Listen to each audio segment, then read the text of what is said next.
What up, Giants fans? Before we get into the latest news and rumors coming out of the Combine and surrounding Lamar Jackson, Daniel Jones, and Saquon Barkley, I got to be honest with you. We're in a sub-battle with the Cowboys Report, another channel here at Chat Sports, and I declared a sub-battle this week with Tom Downey. I was confident. I said we were going to win.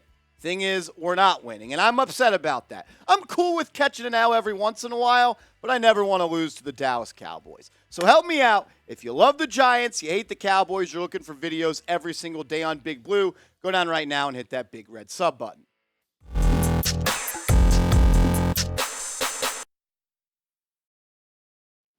What up, everybody? You're watching Giants Now by Chat Sports. I'm your host, Marshall Green. Give me a follow over on Twitter at @MarshallGreen_, tweeting about the G-Men all day, every day. And I want to chop it up over there with some of you guys. So give me a follow at @MarshallGreen_. In today's show, we have some news about Saquon Barkley and Daniel Jones coming out of the Combine via Ian Rapoport and the NFL Network. But first, we got somewhat of a rumor to talk about. Could the New York Football Giants be interested in Lamar Jackson? The buzz coming from the NFL Combine is the Giants could be a dark horse team that could land Jackson either in a trade or free agency. It gets kind of complicated, so we'll break that down. Look, I wouldn't spend time talking about this if I knew there was absolutely zero chance. I don't want to say too much, but just keep your eyes on it, ladies and gentlemen. The Ravens are expected to place the non-exclusive tag on Lamar Jackson this offseason, which means he's able to negotiate with another team. And then if he comes to an agreement, let's say like with the New York Giants, then the Ravens would have an opportunity to match that contract if the Ravens pass. That means Lamar would then sign, in this instance, with the Giants, but the Giants would have to forfeit 2 future first-round picks. So you're pretty much trading 2 first-round picks for Lamar Jackson if you were to sign him away from the Ravens when the non-exclusive tag is placed onto said player. And the report is Lamar wants a fully guaranteed deal. That's what all the buzz has been about, and that's why the Ravens and their front office and Lamar Jackson have been unable to bridge the gap of where they want to be on a contract extension. Lamar, he wants the Deshaun Watson deal, according to reports. He wants a fully 100% guaranteed deal. The Ravens have not been willing to do so. But then reports came out from Lamar Jackson camp saying that's not true. So we have conflicting reports here. All I'm going to say is this Lamar Jackson stuff is not going to die down. I think the Giants are about to start getting talked about way more as a potential landing spot. Let's talk about the player, though, because we know Lamar Jackson is one of the best in the NFL at what he does. Look, this is a guy that won an MVP in his second year in the NFL. Look at the stats on screen. All he does is score touchdowns, and all he does is win games. But I do have a little bit of a problem of that he's only played in 24 games in the last 2 seasons, and he hasn't played a full season in his last 4 seasons in the NFL. We know he's a good passer, but we know he's an even more dynamic rusher. And when you look at what he does, all he does is get yards, and all he does is score touchdowns. 764 yards this year in 12 games, 3 touchdowns. 767 yards last year in 12 games, 2 touchdowns then. In 2020, he had over 1,000 rushing yards and 7 touchdowns. And in 2019, when he was the MVP, he had 1,200 yards, 7 touchdowns, and he averaged 80 yards per game on the ground. Lamar is dynamic, and he is an electric player. I could make the case when he's healthy, he's a top 5 quarterback, one of the youngest quarterbacks to ever win the MVP in the NFL. But I do have my concerns. He misses time. He's played in only 24 games in the past 34 games that he could have possibly played in. The best ability is availability, and Joe Shane always says, I want players that are smart, tough, and dependable. How are you supposed to be able to depend on Lamar Jackson to always show up if he's shown you in 5 seasons that he misses games? I will admit, Lamar Jackson is a better quarterback than Daniel Jones.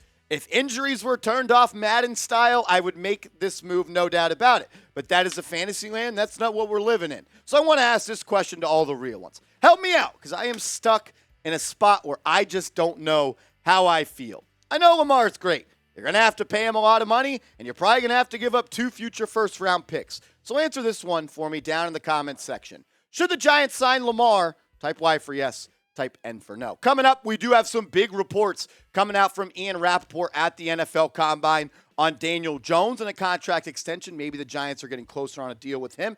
And maybe a franchise tag coming down the line for Saquon Barkley. We'll break that down. But first, I got to give a huge shout out to today's sponsor, and that is Fume. Shout out to Fume. Go to tryfume.com/chatsports to get started with them today. That link is in the comments and description of today's video. Also, use code ChatSports to get 10% off the Journey Pack. We all have bad habits, and we certainly know how hard they can be to kick those bad habits. Our sponsor, Fume, is on a mission to accelerate humanity's breakup from the bad habits that consume far too many of us. Fume is a natural diffusive device that uses plants and behavioral science to help you trade out your negative habit for a positive one. I didn't expect much out of Fume when I got it, but the minty sensation is really powerful, and they have a bunch of different flavors that come in the Journey Pack. That includes white cranberry, that includes maple pepper, and crisp mint. I'm a maple pepper guy, but producer Coop, he loves crisp mint because he says the minty sensation when it hits the back of your throat is absolutely powerful. Remember, use code ChatSports to get 10% off the Journey Pack today. I also want to be crystal clear about this. Fume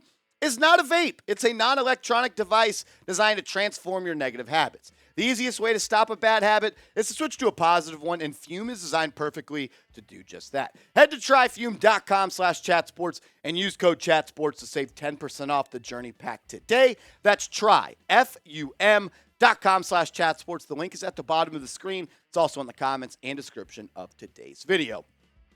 Before we get to Saquon Barkley and what Rapoport had to say about him, let's start with QB1, Daniel Jones. According to Rapoport, the Giants and Jones are closer to a deal than they were to start the week. Joe Shane said at his media availability at the NFL Combine that 100% no doubt Daniel Jones was going to be the guy.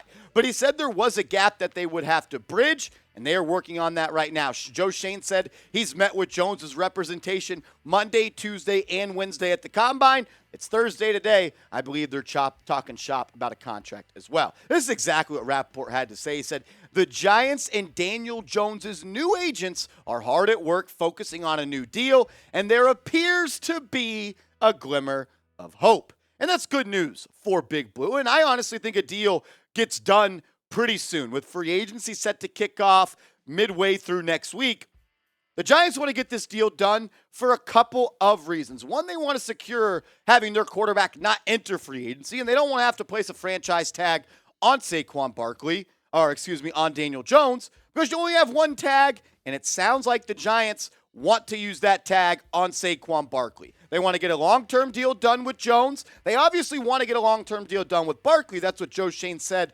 on Tuesday, but they also want to give Saquon Barkley the franchise tag if they can't get a long-term deal done, because a franchise tag gives you a longer opportunity to get a deal done with Saquon. It prohibits him from being an unrestricted free agent, and it's really just a placeholder for a longer-term negotiation process. A franchise tag on Barkley, in my opinion, is the right play. The tag for the running back right now is $10.1 million, and Saquon Barkley reportedly turned down a deal in season of $14 to $15 million. So if you're not going to get him for that much, might as well get him for $10 million, which would make him the 9th highest paid running back in the league.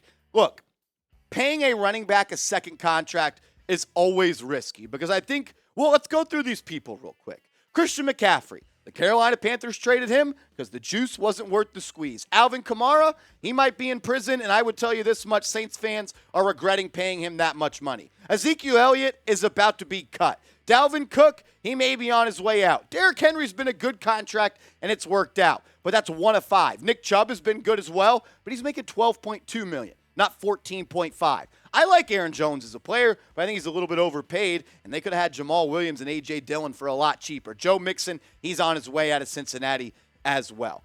I just think the franchise tag is the right play here, and I'm not against franchise tagging Saquon in back-to-back years and having him play on the tag this year, but also next year. Not a good spot for Saquon. You do get a lot of guaranteed money, but you don't get long-term security. But like we said a couple of seconds ago, when you franchise tag someone, it doesn't let them hit free agency. They can't negotiate with anybody else, and you continue to hold the power in negotiations. My prediction, though, as we are getting closer and closer to NFL free agency, is that Daniel Jones and Saquon Barkley are going to re-sign for Big Blue. If I had to take a stab in the dark at a contract extension, Give me Daniel Jones 3 years, $105 million. The first 2 years fully guaranteed. That third year, it'll be one of those contracts where it's the third day of the new league year. They can decide then. Saquon Barkley, can I get him back for 3 years, $42.5 million? I think that's kind of close to what it would be. Saquon says he doesn't want to reset the running back market, but reportedly turned down a contract of $14 million per year. You can also stay up to date with the latest Giants news and rumors over on my Twitter. I'm following back everybody that follows me and DMs me. I know ball. That way I know I could chop it up with you. Give me a follow over on Twitter at @MarshallGreen_.